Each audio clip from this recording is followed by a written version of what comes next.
A cowboy's a man with guts and a horse. A cowgirl is strong-willed and independent. Have a tilt of your Stetson for ones who love the freedom of a wide-open range. You with the dusty jeans, dirty boots, and rough hairs. Turn off the radio, let the tailgate down. It's a Western life, and for me, it's all I need. Hi y'all, welcome back to another episode of High Noon. There isn't a more iconic scene in a Western film than a good old pistol duel, where the lawmen and the outlaw meet at high noon to duke it out. That's what we'll be talking about today, the most dangerous gunslingers in the West. The first one we'll be talking about today is Ben Thompson.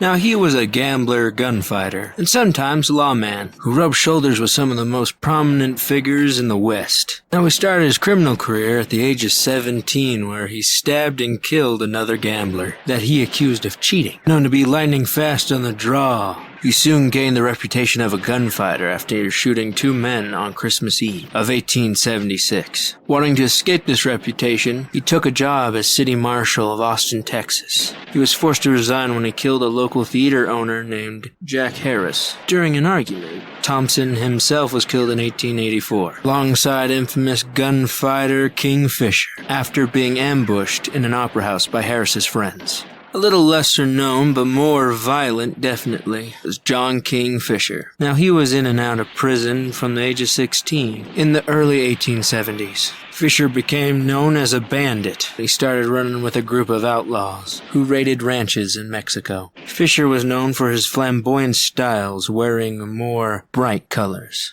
carrying twin ivory-handled pistols. Also known for being quite violent. He famously gunned down 3 members of his own gang when a dispute arose of money, and then killed 7 Mexican pistoleros shortly after. In his most famous gunfight, Fisher's said to have taken on 4 Mexican cowboys single-handedly after hitting one with a branding iron. Supposedly outdrew another and shot him.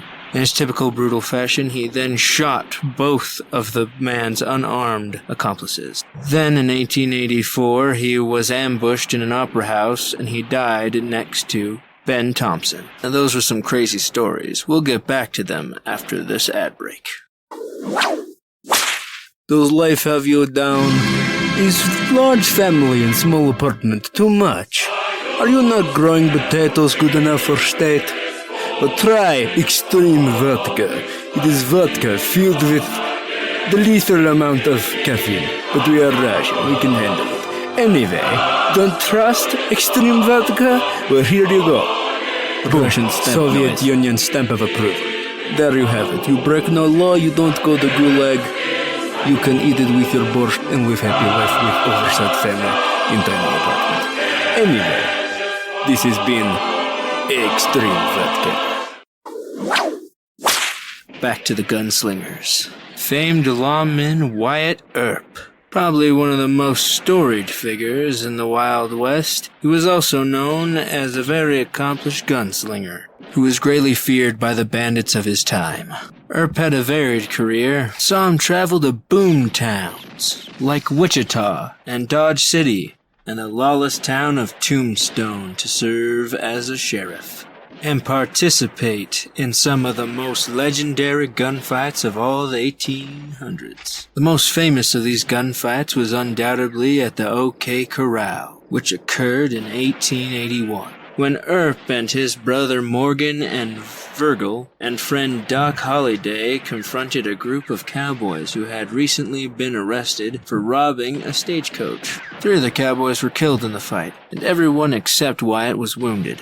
The gunfight caused a huge scandal, and friends of the cowboys soon retaliated by wounding one of his brothers and killing the other. Earp and Holliday then led a group of gunfighters on now what's known as their vendetta ride. Then they eventually killed several men connected to the murders before fleeing the territory. All told, Earp participated in many gunfights in his life, killing anywhere from 8 to 30 outlaws, depending on the source.